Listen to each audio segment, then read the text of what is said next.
So, good evening and welcome, members, to this meeting of the Appointments and Remuneration Committee meeting. I've got apologies from Councillor Flynn and from Councillor Atherstone.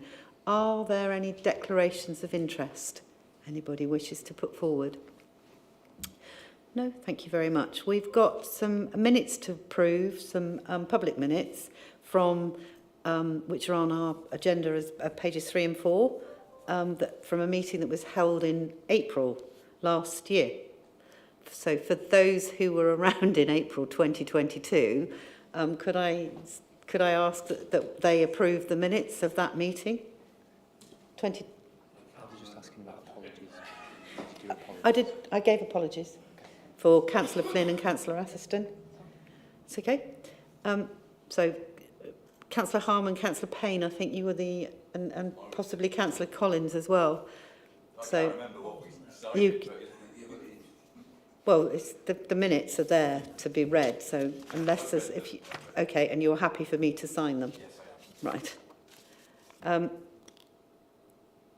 right? That takes us on to the organisational review report. We will need to go into an exempt session later on to approve the exempt minutes as well. So it may well be that you might get pulled up before we stray into questions that might arise out of this report. We want to do as much of this in the public domain as we can, but be aware that it might be stop because that needs to be exempt. I will hand over to Gareth now to lead on that report.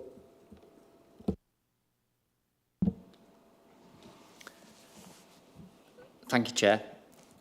So this report is broadly asking for two things. For the authorisation to put in necessary interim arrangements to cover the senior departures that are about to leave the organisation. And secondly, to look at the regrading of the senior development manager within the major developments and regeneration team to ensure that we can continue to strengthen and build that team to ensure that we have the right capability, skills and capacity to deliver the administration's capital ambitions. Just to give a little bit more background and I suppose context to this, the reason that we're just asking for interim arrangements, firstly, it always takes quite a long time to go under a recruitment for any senior posts, and it's important that we continue to have flexibility to have the right capacity to continue to deliver the organisation's corporate priorities and ensure that we can continue to deliver good services to our residents. But part of this sort of review is timely because we had the LGA peer review that came along and they made some recommendations around looking at reviewing our climate pathway to make sure that we are extending on the existing pathway that's been agreed and looking at how we deliver more measurable targets along that agenda. There was also some considerations around how we work more closely with partner organisations, as well as looking at how we deliver those sort of broader cultural improvements connected to bringing our HR service back in-house. That report is yet to be sort of sent to us formally, so it just gives that very, very timely opportunity just to ensure that any senior posts that we do choose to go out to recruitment for are the right ones and have been tested. It might be that we go out for something very, very similar that we've got at the moment, but it just gives that opportunity to ensure that it's right. And also, as I previously updated before, the organisation review has sort of taken 2 phases. Phase 1 was completed last year, and there's been quite a lot of change in phase 2. And as a result of the questions that have been coming out of phase 2, it's also important to kind of reflect that back to test and challenge ourselves with the fact that we've got 2 senior vacancies in the organisation. So that's broadly the request around the interim resourcing. Again, that interim resourcing, it might be one person but it might be more than one person on a part-time basis to cover specific projects and to cover specific specialisms. So I would envisage that one of those, the interim capacity that we bring in, will specifically look at, say, climate change and that programme and what we deliver. I hope that just gives a little bit more flavour of the thinking behind those interim arrangements. With regard to the regrading of the post, I've spoken before about how a key priority for this administration and this council is to ensure that we have the right capability and skills, particularly around major development and regeneration. We've made good progress in this regard. We have a strong team that is continuing to grow, and that has been a significant shift that the organisation has taken in the last 18 months, moving from having a generic project resource to moving to a specialist capital and construction team, and to ensure that that team can continue to grow with its further recruitments. It's just resolving, as part of phase 2, that post that was originally recruited to be dedicated to Golden Valley, but now has taken a broader remit, has a post reporting to it, which it didn't previously have before, potentially with further recruitment to go in there, and then that brings about the balance of the senior leadership of that team. I'll stop there because that gives an overview of the requests, and welcome to take any questions. Thank you. Is there any member? Councillor Payne. I was just thinking, with regard to interim arrangements, would that give opportunity to other people within the council to develop themselves and therefore leave more gaps, sadly, but that's often the way, isn't it?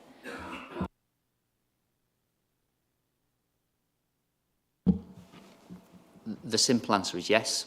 So there will be development opportunities for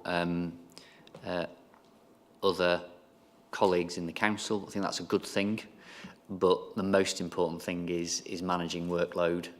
And as I said, that's why I was just sort of giving a little bit more explanation about the specific around what does interim mean. And I don't see it as trying to find a direct replacement for, say, the executive director that's departing. It might be a combination of part-time resource to do specific projects.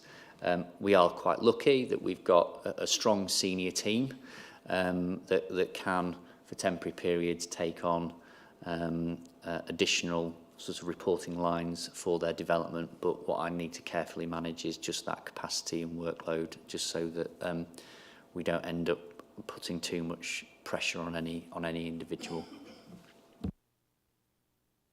Councillor Payne. Thank you, Chair. I was really pleased to read this report. I think it's positive, and it now recognises, I think, the need for change and within the structure, particularly in relation to major developments and regeneration. I think we will probably need to go a lot further, strengthening that team in time. Just a comment, really, and it's the use of the word development in job titles. We have a post in the major development team that's called a development manager. We have one in planning, which is called a development manager. Now, at the moment, the two functions are relatively separated, but I'm just concerned that we might get some blurring of responsibilities when we come to the build phase of Golden Valley. So I just wondered if we could rethink those titles to reflect their clearly different roles. The other just issue I've got, not an issue, delivery of shared communication function with Cheltenham Borough Homes. I'm not quite sure where the synergy between those two arises, and is it the intention of that function to take up the cudgel that the peer review pointed out, that we don't tell people what we do well? And is there some sort of priority we can give? I still don't see quite where Cheltenham Borough Homes comes into the equation. Thank you. Title of roles, if you as a committee are happy with the sort of flexibility on that title, I'm happy to take that challenge back. I think it's an absolutely fair point, Councillor. We don't want confusion, and if there's a tweak to that title that explains it and gives a bit more clarity, then more than happy to take that away and kind of come back. The other side of the team is much more, I suppose, definitively designed and called construction, to try and resolve that. But I do agree, we don't want anybody outwardly in the organisation confusing development in planning to development in terms of capital and regeneration. So I'll take that away, talk to the team about it, and perhaps report back if we want to just tweak that title to give absolute clarity. On the second point around the shared communications, that sharing was not necessarily about the synergy necessarily between the day-to-day communications that we put out alongside CBH, although I do think there are opportunities to think about how we broadly communicate with our residents and tenants in terms of the messages.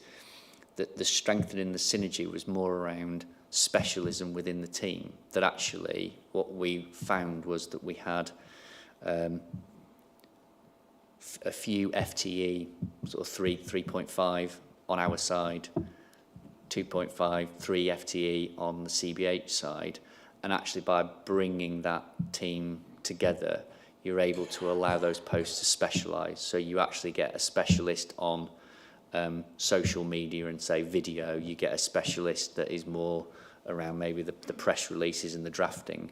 So that's where the strength has come from, in terms of they've been able to dedicate that resource to doing stronger communications in those particular fields. And as you know, communications has evolved, I've seen, and actually I would say Cheltenham is ahead of the game also because we've been able to have a shared service.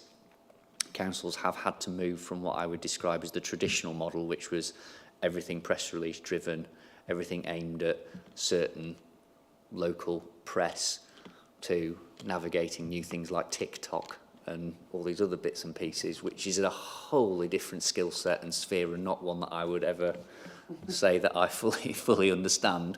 But that's the whole point of having a team and having specialists that do. So that was the thinking behind the joining of the sharing, and I think that is also the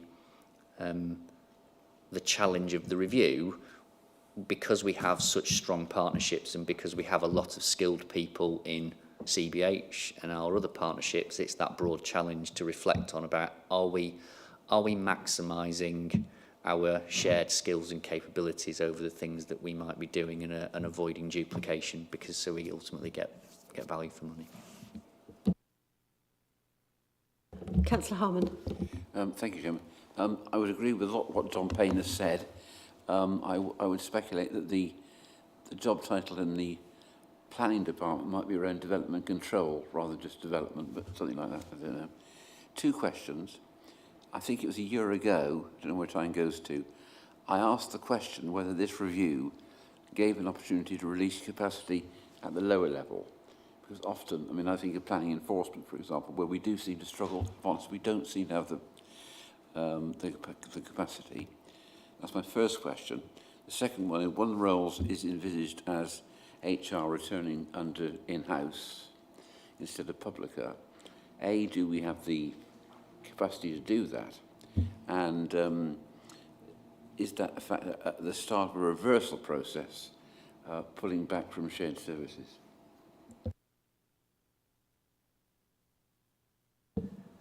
So I think actually that your two questions are actually linked in that kind of, as an example, in that HR.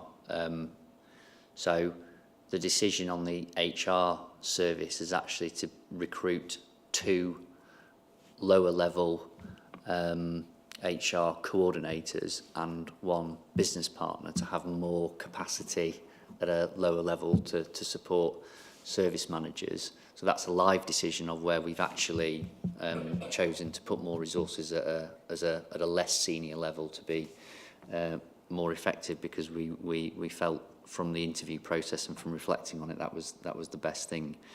In terms of, is this a direction of travel? Not necessarily, other than my only measure that I have is meeting our needs.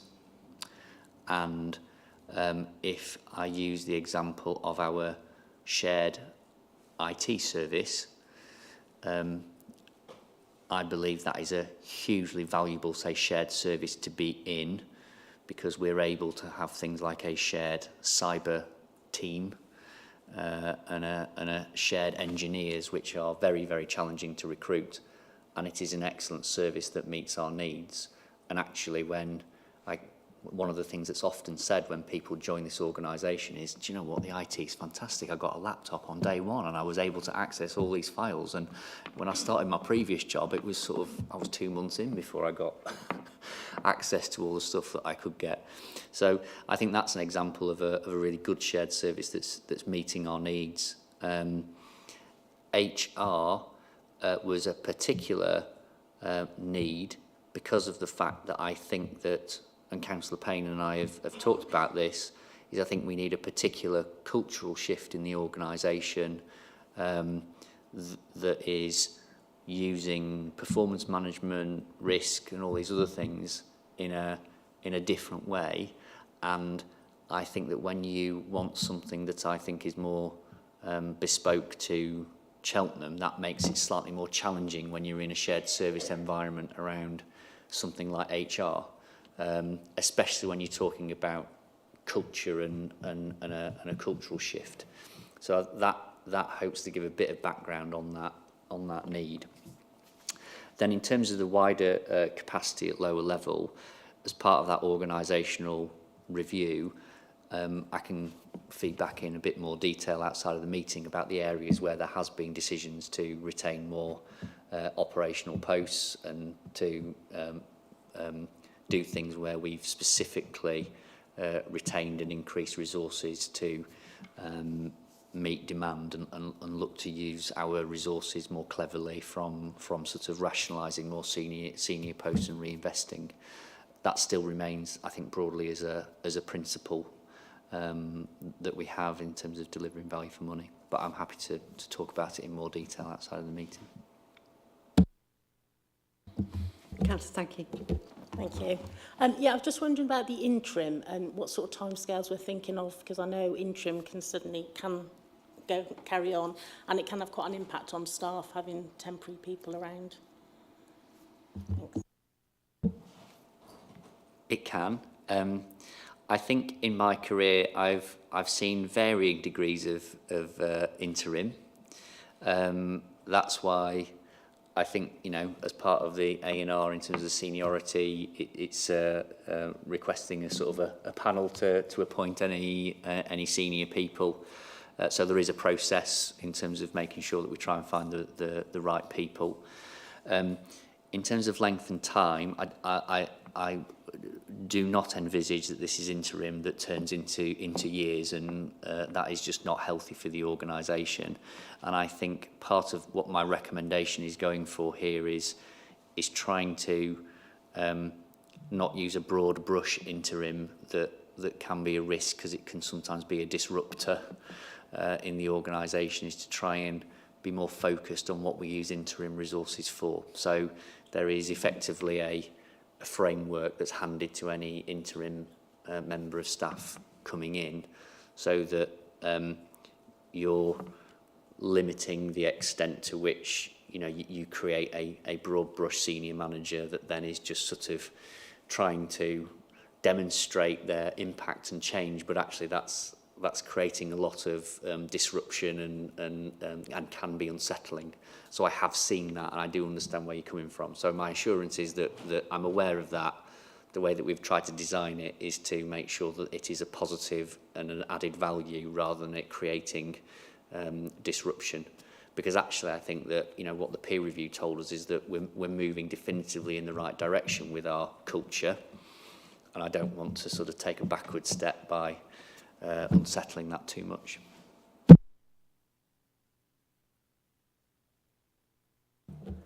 Thank you, Gareth. I don't see any other member expressing a desire to speak. So that leads us on then to the recommendations within the report. I think it's a two-stage process because we need to approve the recommendations as they are set out, and then we need to go back and say, is to do that nomination of who would be on that panel, other than me. I think it's written in here, it's me and 2 others. So is everybody happy to take the recommendations as they're set out in 1 to 4? I mean, the first one is to only note, but the other 2 are to approve and give permission for. So could I see a show of hands to approve that? Thank you all, that's unanimous. That then takes us back to appointing the subcommittee for the appointment of any interim arrangements at director level. So it's traditional for us to make sure that we have an opposition member as part of that process. So Tim, don't mean to volunteer you, but is it your intention to put yourself forward in that capacity? If it was me, I'll certainly do that, no problem.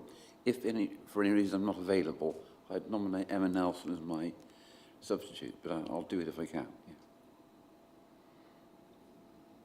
Yeah. Thank you, Tim. Is it okay? I just want to check that it's okay because Emma's not part of the panel. So I just need a yes or no. We did. So that'd be fine, Tim. Thank you for that. So do I have any other person that would wish to sit? John, I didn't turn to you. I mean, I turned to the opposition, but obviously there's you. I'm being gesticulated at. If Tim is willing to do it, I'm happy with that. Thank you, John. I'm going to say, to be fair, what I've done is gone to the larger of the opposition groups. Well, can I look? Is there any other one of our members here that would wish to be on that panel? I've done it before, and I'm conscious that should it make any difference that some of these individuals may well be in, some of these individuals may well be in my working within my portfolio. No, I'm happy to do it again, but I mean, it's obviously a development opportunity for 1 or 2 of the other members. So, one of you 3 put your hand up. If your nervousness is around what the timescales, which I can imagine, because all of you work, Mike's right, and actually because some of this may well fall within his portfolio area, what we do with those appointments is that generally speaking, the relevant cabinet member becomes part of that panel without a vote, but they will attend those. So, Mike, thank you, but probably no thank you on that basis. And if I mean, would it be I don't know, Gareth, whether to look to you to in terms of the likely sort of timing. If it's a time, and because I do appreciate that all of you work, and I know Councillor Flynn's not here, but that's, you know, if you would rather not do it, it doesn't have to be another one of our same group. It could be that actually, you know, we'd welcome John doing it as well, if you're not free to do it. But is there, the timescales usually are the interview process, so it would generally be, that would generally be a daytime one, and but just depending what comes forward. But I think if I let Gareth just talk you through that, so that might help. I am more than happy to be available if other members aren't available, because it's a one-off event, isn't it? And I would make myself available if that was required. Thank you, John. If I hand over to you, Gareth, just to talk the three newer members through the process. Thank you, Chair. So appointments of interims are usually less involved than, say, a permanent senior position. Usually the process would be that I would have an initial sort of conversation of a long list on interims, so you know you're not having to sort of give up 2 days to see all candidates, and usually it will be narrowed down to probably 3 or 4, and depending on what you want to do, that can either be virtual or in person, just as a sort of final stage. But you can usually fit 3 or 4 candidates into, I would say, a large morning. So instead of finishing at sort of midday, you give yourself to sort of 1 o'clock-ish, and you can usually get them done. So it's essentially a morning that is the time commitment. I was just sort of discussing with colleagues, if helpful from time commitment, doesn't necessarily have to be the exact name people tonight. If we agree that we've got Chair plus Councillor Harman, we can do it on that basis. That's helpful. Councillor Took. If it can be virtual, definitely is virtual, and if it's negotiable when it happens, so if I have another meeting, you know, we'll work around each other's diaries, I'll do it. But if it's going to be at a time where you have to turn up at the council at a certain time, I can't do it because I've got a job.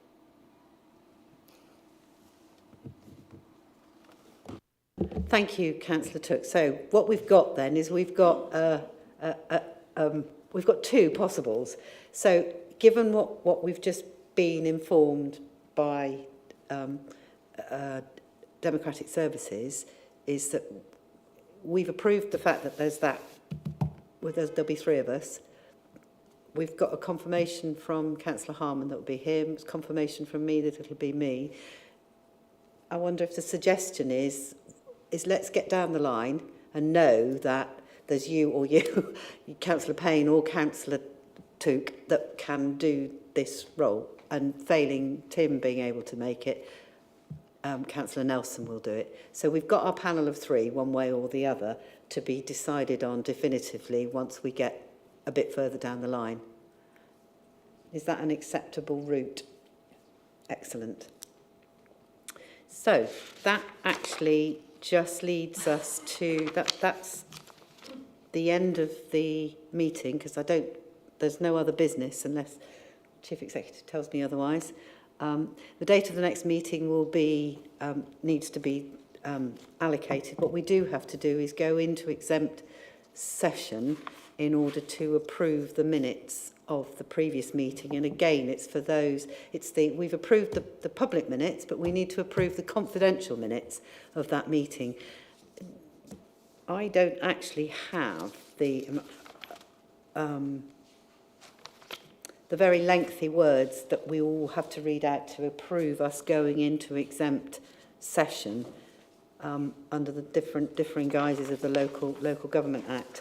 I've just had them put in front of me. That's very handy. So, the committee is recommended to approve the following resolution: that in accordance with section 100A(4) of the Local Government Act 1972, the public be excluded from the meeting for the remaining items of business, as it is likely that in virtue of the nature of the business to be transacted, or the nature of the proceedings, if members of the public are present, there will be disclosed to them exempt information as defined in paragraph 1, part 1, schedule 12A of the Local Government Act 1972, namely that paragraph 1 information relating to any individual. Paragraph 3, information relating to the financial or business affairs of any particular person, including the authority holding that information. So could I see a show of hands, please, for an exempt session?